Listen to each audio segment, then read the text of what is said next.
As you see, there's not a toilet here. I came in last Saturday to do the podcast, to do the live stream, and walked in, and the entire hallway out here was full of water. Now, I knew that we had a leaking toilet here, but I was told that it got turned off, so I really didn't worry about it. Well, it turns out that it didn't get turned off, or it did get turned off, but the fill valve kept running. The angle stop was not working. As you see, we've got a brass cap on it. So what we're having to do today, well, we're gonna install a new toilet. We've already pulled out the other one, got everything here. We've got a good looking brass flange here. I've got a replacement wax. We're gonna go ahead and replace the angle stop too, just because we know it's not holding and we don't wanna have to come back to this problem again. So what we're gonna do, we're getting the water shut off right now. I'm gonna drain it down here through the tub. Once I'm told it's off, we'll go ahead and take this angle valve apart, sweat it off, put the new one back on, and yes, we're going with the sweat angle stop, just like came off of here. And a lot of people always say, well, why not compression, why not push on, something like that, it's a lot easier. I agree, but I know that solder, man, when I put it on there and do it right, I'm never gonna have a problem with it. So we're gonna jump in here and do this. And really, this is something that any of y'all can do. Literally, all I did is remove the nuts off the top of the toilet bolts, pulled it off, and well, everything's still here. We're gonna go ahead and take out the old horn here. You can see that the flange is soldered on here, looks really good all the way around. I don't see any problem. I am going to take these 1/4-inch toilet bolts and get rid of those. I love the 5/16. I want something a little heavier. But man, everything here looks solid. Goes down, goes across this way, so it looks like the vent prop is probably over here. And then branched off and caught the toilet, so that's kind of weird, but you know, it is what it is. All right, so as soon as we know the water's off, we'll open the tub, bleed the pressure down, take apart this valve, that way it'll drain right down in here, and we should be good to go.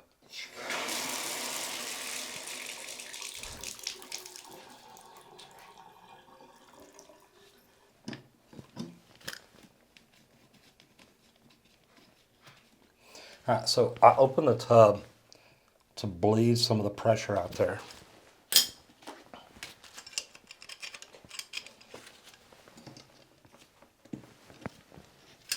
Now I want to get all the rest of the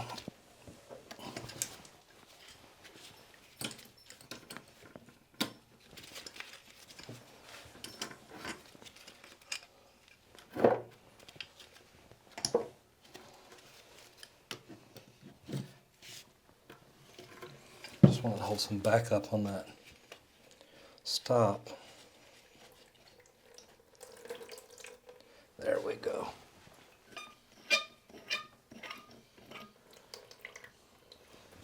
Yeah, there's not much of a washer there. Now we could probably, well, matter of fact, the washer's not there at all. Completely gone. Now to be honest, we could probably put a washer on here. Yeah, I can't even grab a washer, so it is completely gone.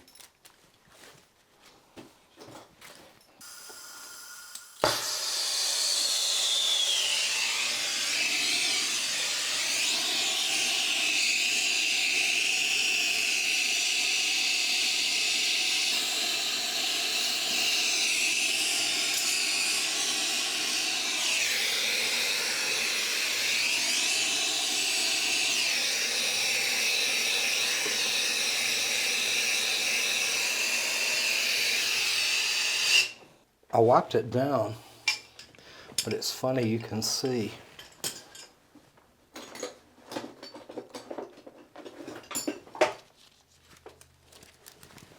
right back over here, the solder didn't take good, so it wasn't really clean whenever they first put this thing together.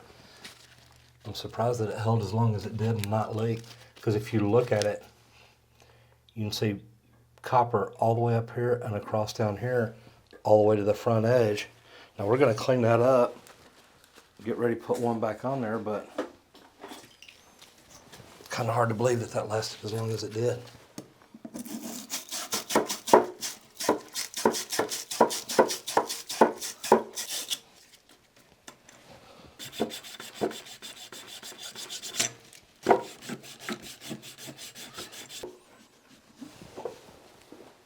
Now we're doing a quarter turn angle stop. And these things are okay. I don't like the fact that there's no way to get in there and really work on it if there's a problem. Like I showed you on the other one, there was a washer missing. We could have changed that washer out, but we're gonna make this work.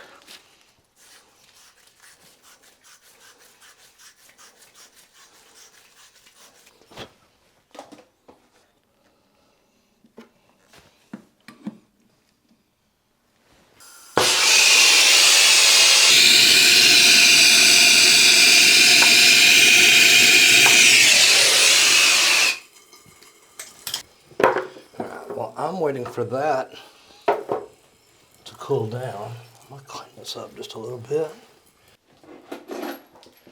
All right, so they're turning the water on.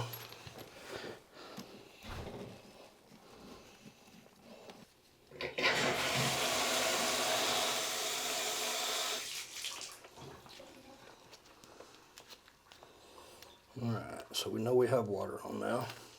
I like to go ahead and flush that.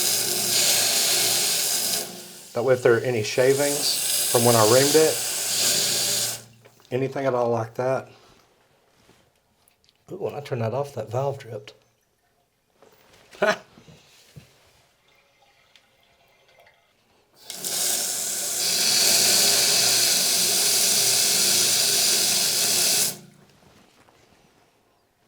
wonder if I let the water run down the hose.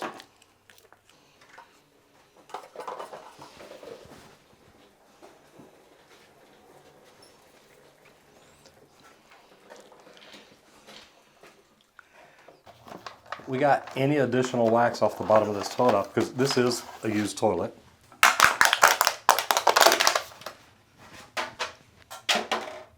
I like to put the wax ring on my toilet. So I'm gonna go ahead and put it on there and I push it up against it and kind of turn it to lock it in. Now, I've got one here with a horn, which one was on there, so it's no problem. And if you notice, I've got this setting on a towel. And I do that because I have actually tilted the toilet up like this on the porcelain and it chipped the front of the toilet. Of course, I had to get a new bowl, but try not to do that anymore. So now what I'm gonna do is I'm gonna slide this back in place, line it up over my bolts, set it in position, and then I'm ready to go.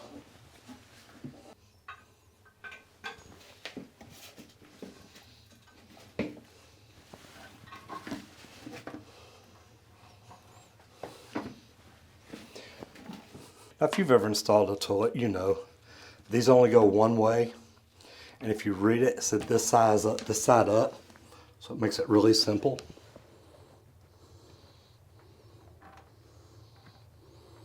I put it down first, then the metal washer, and then I want to bring my nut down finger tight. It's amazing how one little pebble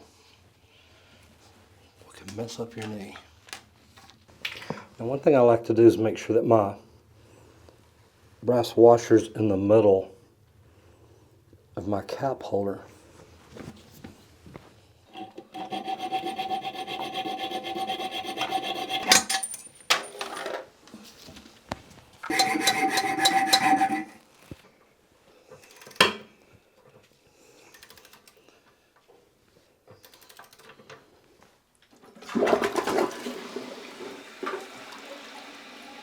I'm not sure why we're getting the mold in here on this.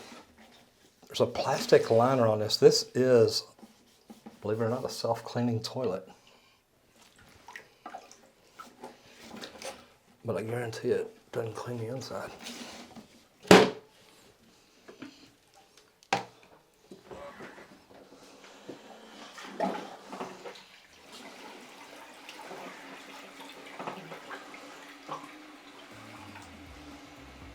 And that's pretty cool. Not only did I install it, I cleaned it.